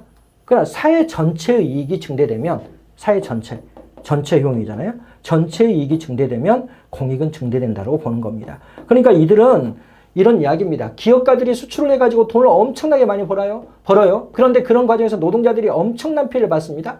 근데 기업가들이 벌어들인 이익이 120인데 노동자들의 인권이 상실된 부분이 80이라면 이거는 그리고 국가가 이렇게 해서 기업가의 이익을 추구하는 쪽으로 정책을 편다면 이건 공익증대를 가져온 것이라고 보는 것이 바로 공리주의자들의 시각입니다. 그러니까 공리주의자들은 전체값만 보는 거예요. 그걸 공리주의자들의 시각이라고 보고 그걸 최대 다수의 최대 행복이라고 표현하는 거고 그리고 이건 공익관으로 보면 전체 효용 극대화 가설에 해당합니다. 그럼 여기는 뭐다? 사회 전체의 효용, 바로 국가 전체의 효용이 증가되면 공익이 증대된다고 본다. 그 다음 두 번째로 목적론적 윤리론. 이것도 선생님이 수업 시간에 이야기를 했던 거죠. 목적론적 윤리론이 있고 의무론적 윤리론이 있는데 아주 쉽습니다. 목적론적 윤리론은 결과만 중요하다고 보는 거예요. 결과만 봅니다. 살인을 해도 돼. 뭐만 좋으면, 결과만 좋으면. 근데 여러분들이 이게 살인을 해도 돼 이러지만 결국 여러분들이 전쟁이 살인이에요. 전쟁을 해도 된다는 거예요. 대신 그로 인해서 결과만 좋으면 되는 것이라고 보는 겁니다. 의무론적 시각은 뭐냐? 얘네들은 반드시 올바른 과정을 거쳐야 된다고 보는 게 의무론적 시각이에요. 근데 이건 당연히 뭐만 중시하는 거예요? 결과만 중시하는 거예요. 농민들이 수천 명이 너무 힘들어가지고 자살해도 상관없어. 그렇게 해서 큰 이익이 얻어져서 플러스 70, 사회 전체적으로 70 이익이 왔다면 그건 윤리적인 거다라고 봐버리는 것이 바로 목적론적 윤리론입니다. 그러니까 여기는 수단에 대한 고려가 전혀 없는 거죠. 그렇죠? 그래서 목적론적 윤리론을 따르고 있는 겁니다. 그 다음 효율성보다는 합법성이 윤리적 행위의 판단 기준이다. 당연히 틀렸죠. 여기는 효용을 중시하는 거예요. 경제학적 이익 이걸 중시하는 것이기 때문에 합법성보다는 효율성을 중시하고 있는 거죠. 그래서 옳은 지문은 기업과 니은 답은 3번이 되겠습니다. 그 다음 16번 책임운영기관에 대한 설명으로 옳지 않은 것은 책임운영기관도 선생님이 늘 강조했던 게 시험 문제에 나와 있는데 책임운영기관은 이런 식입니다. 지금 조직이 이렇게 있으면 이 조직에서 구체적으로 집행 부분을 딱 띄어가지고 이걸 하나의 독립적인 기관으로 만들어 놓고 이 기관장에게 재량을 부여해 나가는 겁니다. 여기와 관련해서 선생님이 어떻게 설명을 했냐면 대상 영역은 주로 뭐다? 집행 부분이다 이렇게 이야기를 했습니다. 두 번째로는 여기는 반드시 뭘 도입하고 있냐면 경쟁 요소를 도입하고 있어요. 이 기관장을 뽑을 때 경쟁 요소가 들어오는 겁니다. 기관장을 뽑을 때 여기가 국립의료원이다 이러면 국립의료원장을 모십니다 이러면 민간의 전문가들이 이렇게 딱 들어오면 그중에 최적기자를 선발해 나가기 때문에 경쟁 요소가 들어가 있고 그리고 이들에게 모든 권한을 다 줘요. 바로 재량이 부여되어 있어요. 여기 재량이라는 것은 조직 운영상에 그 다음에 예산 운영상에 인사상에 재량을 부여하는 거예요. 이론상으로 그렇다는 거예요. 네 번째 대신 뭐 한다? 바로 성과에 의해서 통제한다. 이게 바로 책임운영기관인데 이거는 다섯 번째로 중요한 게 이게 설치와 관련해서 중요한데 이거는 정부 밖에다 설치하는 게 아닙니다. 정부 내부예요. 그러니까 민간 전문가를 장으로 뽑는데 뭐로 뽑는 거야? 공무원으로 뽑는 거예요. 그래서 여기는 내분봉이라고 우리가 이야기를 하죠. 정부 조직 내부에다가 분리시켜서 조직을 만들어 놓는 것이다. 분봉이. 여러분들이 벌집을 따로 띄어가는 게 분봉이잖아요. 내분봉이죠. 여기는 그러니까 내부의 구성원들은 공무원이고 여기는 예산을 받으면 국가 예산으로 운영이 돼요. 그래서 일반회계 또는 특별회계로 운영이 돼 나갑니다. 그러면 이걸 보면 기관장에게 기관 운영의 자율성을 부여하고 성과에 대해서 책임을 지도록 한다. 당연한 거죠. 바로 공공성이 크기 때문에 민영화가 어려운 업무를 정부가 직접 수행하기 위해서 고안된 것이다. 이걸 선생님이 너무너무 중요하다고 여러 번 이야기를 했죠. 그리고 단원별 모의고사에서도 여러 번, 또 전범위 모의고사에서도 여러 번 출제했습니다. 원래 여러분이 다 알고 있는 것처럼 집행 부분은 신공공관리노선은 어떻게 해요? 민영화 민간위탁합니다. 그렇죠? 민영화 민간위탁을 해야 하도록 돼 있었잖아요, 원래가. 근데 이건 왜 그러면 민영화 민간위탁을 하지 않느냐? 공공성이 강하기 때문에 그러는 거야. 집행 부분은 원래 민영화 민간위탁 하도록 돼 있는데 집행 부분 중에서도 공공성이 너무 강해서 민영화 민간위탁을 하기 어려운 부분만 정부 조직 내부에 이렇게 별도의 조직으로 만들어 놓고 대신 민간 전문가를 활용하겠다는 거예요. 그러니까 여러분들 책임운영기관은 공공성이 약한 부분에 대해서 한다. 이런 식으로 알고 있으면 안 된다고 선생님이 늘 강조했고 여러 번 문제로 풀어봤습니다. 여기는 공공성이 크기 때문에 민영화가 어려운 부분을 정부가 운영하는 거야. 정부 조직 내부에 안에 있는 겁니다. 그렇죠? 그 다음에 객관적이고 신뢰할 수 있는 성과평가 시스템 구축을 책임운영기관의 성공 여부를 결정하는 요건 중에 하나이다. 그렇죠. 당연히 이 사람들에게는 재량을 부여한 다음에 성과에 의해서만 통제하기 때문에 당연히 공정한 성과평가 제도가 있어야 됩니다. 네 번째로 1970년에 영국에서 집행기관이라는 이름으로 처음 도입됐고 그렇습니다. 여기 틀렸죠. 여러분들이 이건 신공공관리론과 관련되어 있는 제도입니다. 신공관리는 1980년대죠. 이게 89년일 겁니다. 영국에서 89년이고 우리나라는 김대중 대통령이 도입했다라고 강조했죠. 그리고 이건 연도를 많이 물어봤어요. 지금까지. 김대중 대통령은 여러분들이 뭘 생각해야 된다 그랬어요? 2002년 월드컵을 생각하시면 됩니다. 그래서 김대중 대통령 재임 기간을 모르겠다 그러면 바로 정권 말기에 월드컵이 개최됐다고 여러분들이 아시면 돼요. 99년에 도입됐던 거죠. 그래서 김대중 대통령의 임기를 공부하기는 되게 쉬워요.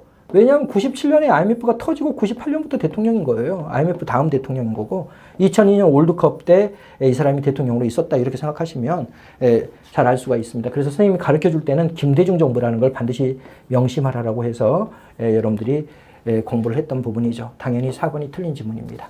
그 다음 17번 문제 정책 변동에 대한 설명으로 옳지 않은 것은 킹던의 정책 흐름 모형에 의하면 정책 변동은 정책의 흐름, 정치의 흐름, 정책 대안의 흐름이 결합하여 이루어진다. 정확하게는 문제의 흐름, 그 다음에 정치의 흐름, 정책의 흐름 이렇게 우리가 공부하죠. 맞죠? 그 다음에 이게 이제 한 번도 잘 출제되지 않았던 문제인데 이게 출제되어 있습니다. 무치아로니의 이익집단 위상변동 모형에서 이슈 맥락은 환경 요인과 같이 정책의 유지 혹은 변동에 영향을 미치는 정책 요인을 말한다. 말이 좀 어려운데 이건 뭐 아무것도 아닙니다. 정확하게는 뭐냐면 환경적 요인과 그리고 여기 정책 요인이 있죠. 이 정책 요인이 결합해서 정책 변동을 가져온다는 거예요. 그럼 환경적 요인은 뭐냐? 모든 상황적 조건들이 환경적 요인이에요. 지금 진보 정권이 들어섰다. 그 다음에 진보 엔조가 활성화됐다. 진보 언론이 강화됐다. 이런 것들은 다 환경적 요인에 들어갑니다. 그 다음에 이제 정치적 요인도, 정책 요인도 있죠. 바로 이런 요인들이 정책 변화에 영향을 미치면 이로 인해서 뭐가 달라진다. 이익 집단의 위상이 달라진다는 거예요.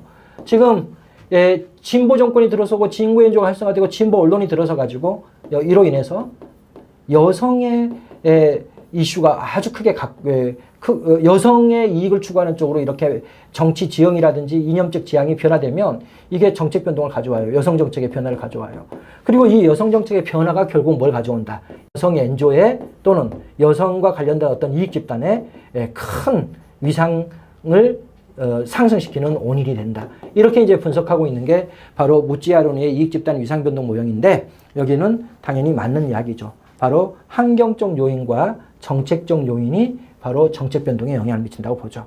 그 다음 이걸 몰라도 맞춥니다. 선생님이 이 문제는 뭐 워낙 많이 강조했던 것이니까 실질적인 정책 내용이 변하더라도 정책 목표가 변하지 않으면 이를 정책 유지를 한다. 선생님 늘 이야기했죠. 기본적으로 정책 내용이라는 것은 정책 수단을 이야기한다라고 이야기를 했습니다. 목표를 그대로 유지한 채 수단만을 바꾸는 것. 예를 들면 불법 주차 단속인데 예전엔 불법 주차 단속 사람이었습니다. 근데 지금은 이걸 다 없애버리고 전면적으로 CCTV로 다 바꿔버렸다. 이러면 목표는 그대로인 채 수단만 바뀌는 거죠. 이걸 우리는 뭐라고 한다 그랬어요? 정책 대체라 그러고 이 정책 대체는 어디에 들어간다? 바로 정책 승계에 들어간다라고 이야기를 했습니다. 정책 유지하고 전혀 다른 개념이죠. 당연히 3번은 틀렸죠. 이건 워낙 많이 풀어봤기 때문에 여러분들이 다 맞췄을 거라고 생각합니다.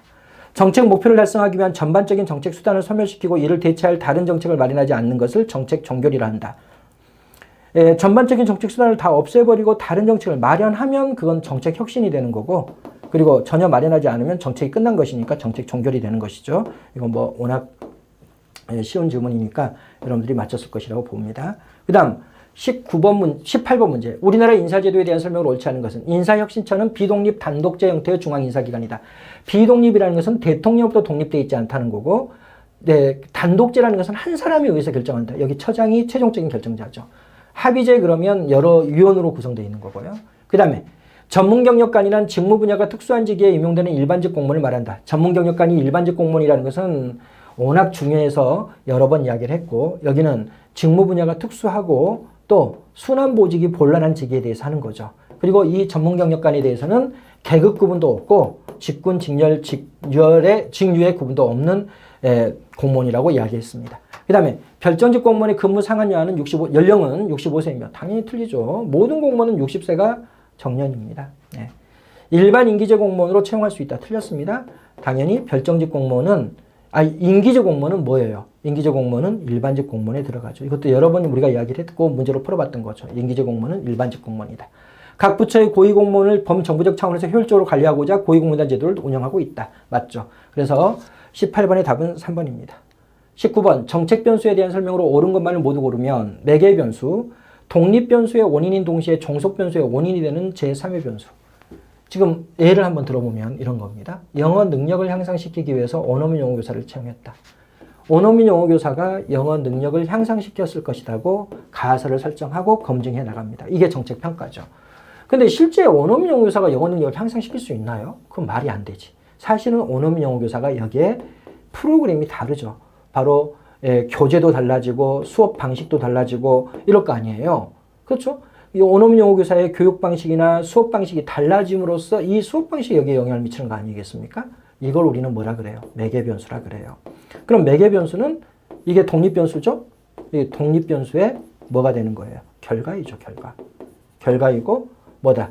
종속 변수의 원인이 되는 것이죠. 그렇죠? 그러면 독립 변수의 원인이다. 그럼 독립 변수의 원인이면 여기 앞에 있어야 되겠죠? 그럼 이건 선행 변수가 돼 버리는 거예요. 안 되죠. 그러니까 독립 변수의 결과이자 뭐다? 결과 변수의 또는 종속 변수의 원인이 되는 변수가 되겠죠. 이게 틀렸죠? 독립 변수의 결과인 동시에 종속 변수의 원인이 되는 변수. 틀렸고. 조절 변수는 독립 변수와 종속 변수 간의 상호작용 효과를 나타내게 하는 제3의 변수다. 이 매개 변수와 아주 유사한 게 바로 여기 조절 변수인데, 조절 변수는 여기에 뭔가 개입을 돼서 효과를 크게 만들어 버리거나 효과를 적게 만들어내는 변수를 우리는 조절 변수라고 이야기를 하는 거예요. 여기에 개입해서 바로 이 중간 단계에 개입해서 효과를 크게 하거나 또는 효과를 적게 만드는 변수를 조절 변수를 합니다. 맞습니다. 억제 변수는 독립 변수와 종속 변수 간에 상관관계가 없는데도 있는 것으로 나타나게 하는 제3의 변수다. 맞아요? 틀려요? 독립 변수와 종속 변수 간에 상관관계가 없는데도 있는 것으로 나타나게 하는 제3의 변수를 우리는 뭐라 그래요? 허위 변수라고 이야기하는 거죠. 억제 변수는 뭐냐? 지금 원어민 영어교사가 영어 능력을 향상시킵니다. 원래는. 원래 원어민 영어사 때 배우기 전에는 토익 점수가 500점인 애들이 600점이 된다는 거예요. 사실은. 그런데 여기에 사건 효과가 발생한 거야. 그래서 여기에 학교의 교장 선생이 국어 과목의 출신자가 이제 교장이 된 거야. 그래서 이 사람이 자꾸 이러는 거예요. 국어도 못하는 놈들이 무슨 영어 공부하냐고 맨날 강조하고 학생들에게 니네는 국어부터나 잘해라 말하고 이렇게 해요. 그럼 원래 원어민 영어사가 100점을 올릴 수 있음에도 불구하고 이 사람이 자꾸 영어 공부를 하는데 사기를 꺾어버리는 거야. 교장이. 그랬을 때 이걸 우리는 뭐라고 표현하는 거야? 억제 변수. 그럼 억제 변수는 뭐예요? 독립 변수와 종속 변수 간에 관계가 있음에도 불구하고 관계가 독립 변수와 종속 변수 간의 효과를 약화시키는 제3의 변수를 이야기하는 겁니다. 억제 변수는 독립 변수와 종속 변수 간의 관계를 약화시켜 나가는 제3의 변수. 그게 바로 억제 변수가 됩니다. 그래서 상관관계가 없게 만들어 버리기도 합니다. 그러니까 억제 변수는 독립 변수와 종속 변수 간의 효과가 있음에도 불구하고 효과가 없게 만들어 버리거나 독립 변수와 종속 변수 간의 효과를 약화시키는 변수인 거고, 이건 반대로 표현되어 있죠. 없는데도 불구하고 있는 것으로 나타나게 하는 거고, 억제 변수는 있는데도 불구하고 없게 만들거나 있는데도 불구하고 그 효과를 약화시키는 변수이기 때문에 당연히 디귿번은 틀렸죠. 그 다음 독립변수와 정속변수 모두에 영향을 미치며 이들 사이의 공동변화를 설명하는 제3의 변수. 이게 바로 이제 억제변수죠. 허위변수죠. 죄송합니다. 허위변수는 이쪽 양쪽에 영향을 미칩니다. 이 둘 간에는 전혀 관계가 없는데도 불구하고 이쪽 양쪽에 영향을 미쳐서, 그러니까 독립변수와 정속변수 모두에 영향을 미쳐서 뭐다? 공동변화를 설명해 나가고 있는 것이 허위변수죠. 그래서 틀린 지문은 기역번과 디귿번이 틀렸고, 니은번과 리을번이 맞는 지문이죠. 20번 세계잉여금에 대한 설명으로 옳은 것만을 모두 고르면, 세계잉여금은 결산상의 이경금을 우리가 세계잉여금이라고 이야기를 합니다. 그러니까 여러분들 이거부터 봐보면 2019년도의 돈은 언제 결산을 보는 거예요? 2020년도에 결산을 보는 거죠. 그럼 이 2020년도에 2019년도 결산을 봤을 때 남는 돈을 우리가 잉여금이라고 이야기합니다. 세입에서 세출을 빼봤더니 결국 어떻더라? 바로 여기에 잉여금이 남아도더라. 이 이야기입니다. 그러면 여기와 관련해서 여러분들이 이거 잘 알고 있죠? 기금은 누적에서 활용되는 돈이라는 것을 반드시 알아야 돼요. 이거는 일반 예산하고 다릅니다. 여기와 관련해서 우리가 봐보면 일반회계하고 특별회계가 있죠? 여기는 어떠냐? 세입세출로 돼 있죠. 세입, 세출로 돼 있고, 그리고 여기는 균형재정을 맞추려고 하는 거예요. 세입하고 세출을 같게 만들려고 하는 거야. 이걸 우리가 균형재정이라 그렇죠. 근데 이렇게 하려고 하는데 실제로는 그렇게 안 돼요. 항상 세입이 세출보다 커가지고 남는 돈이 생겨나요. 그럴 때 이게 잉여금이고, 기금은 이렇게 운영되지 않습니다. 기금은 선생님 늘 이야기했지만 조성과 운영으로 이루어진다고 돼 있죠. 네, 선생님이 이렇게 이야기를 했죠. 그럼 이게 무슨 말이냐? 이런 이야기입니다. 지금 현재 농어촌 발전금이 300억이 조성이 돼 있습니다. 근데 국가가 여기에 또 올해 농어촌 발전 지원금이라 그래가지고 50억을 더 지원을 했고요. 그리고 이 300억을 가지고 투자나 융자 같은 걸 해가지고 전년도에 주식으로 돈을 많이 얻어가지고 이게 4억이 됐다. 그러면 이 400억을 다 쓰는 게 아니라 또 이 400억을 가지고 또 뭐예요? 바로 농민들에게 저금리로 돈을 빌려주기도 하고 농민들의 이익을 위해서 도를 개발하기도 하고 이런 식으로 쭉 이렇게 나갑니다. 그리고 또 그 다음 해가 되면 빌려준 돈을 받아내고 또 여기 투자해가지고 또 수익이 나고 이래서 여기에 여전히 300억이 남아있는 상태라면 또 국가가 여기다가 또 플러스 알파를 해준단 말이죠. 그럼 그걸 가지고 1년 동안 운영을 해나가고 또 남는 돈은 적립해 나가고. 그러니까 이 조성된 자금을 운영할 때 적립을 해서 계속 사용하는 돈이 바로 기금이기 때문에 기금은 세계잉여금에 포함될 수가 없습니다. 그래서 당연히 세계잉여금은 일반회계, 특별회계만 포함되고 기금은 제외되도록 돼 있는 거죠. 두 번째로 보면 세계잉여금의 사용과 관련해서 좀 보도록 하겠습니다. 세계잉여금을 사용할 때는 어떤 식으로 사용이 되느냐? 첫째, 법에 이건 명시가 돼 있어요. 가장 먼저 사용하는 방식은 먼저 지금 2020년도에 2019년 결산을 받은 돈이 남는다 그랬을 때는 당해연도 국채, 당해연도에 발행한 국채를 보존해 나갑니다. 세계잉여금이 이경금이 50조가 남았다. 그러면 올해 국채를 30조를 발행한다. 그러면 이 30조 발행한 돈을 다 갚아 나가 버린다는 거예요. 보존해 나가 버립니다. 그리고 나서 두 번째로는 이제 이렇게 그럼 여전히 50조의 잉여금이 남았는데 당해온 또 국채 발행이 30조여서 이걸 갚아 나갔다. 그러면 나머지는 이제 또 지방 교부금으로 쓰고, 그리고 지방 교부금으로 쓰고 또 돈 남는다. 그러면 공적 자금 상환하고, 그래도 돈이 남는다. 그러면 또 국채 상환이야. 물론 이때 국채는 예전 국채겠죠. 지금 국채, 당해연도 국채가 아니라 예전에 이미 국채로 발행했던 것을 상환해 나가고, 그리고도 돈 남으면 추가 경정 예산으로 사용합니다. 그래도 돈이 남는다. 그러면 바로 내년도 예산에 이입해요. 이 방법으로 활용하도록 법에 딱 명시를 했어요. 그럼 여기 봐보세요. 적자국채 발행 규모하고 부의 관계이며, 그렇죠.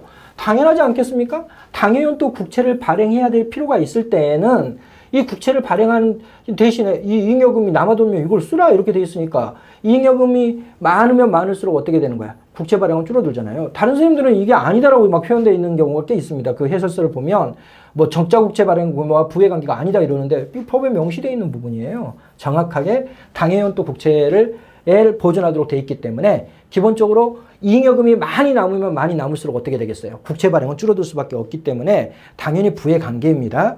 뭐 이런 걸 예를 들어 가지고 과거에 빌린 국채 이런 거하고 상관없이 당연히 적자 국채 발행 규모와 부의 관계입니다. 그러나 국가의 재정 건전성을 파악하는 데 효과적이라 이건 틀려요. 왜냐하면요.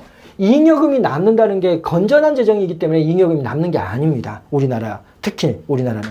뭐 때문에 남냐면 이 세입과 세출을 계산할 때 잘못된 계산이 이루어졌기 때문에 그래요. 이걸 우리가 세입과 세출을 예상하는 것을 추계라고 이야기하는데 우리나라는 세입 추계가 올바르지 못해요. 세입 추계 이건 뭐야? 아마 2019년도에 아마 세입이 500억 정도 500조 정도 될 거야. 이렇게 예상하는 것을 우리가 세입 추계라 그러는데 우리나라는 항상 뭐가 이루어지냐면 과다 추계가 이루어집니다. 그래서 실제 현실에서 올해 예산이 520조다 이러면 520조 정도 걷고 520조 쓴다 이렇게 돼 있지만 실제 그렇지가 않아요.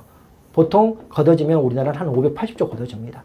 그러니까 항상 2021년도가 돼가지고 2020년도 결산을 볼 때는 어떻게 되겠어요?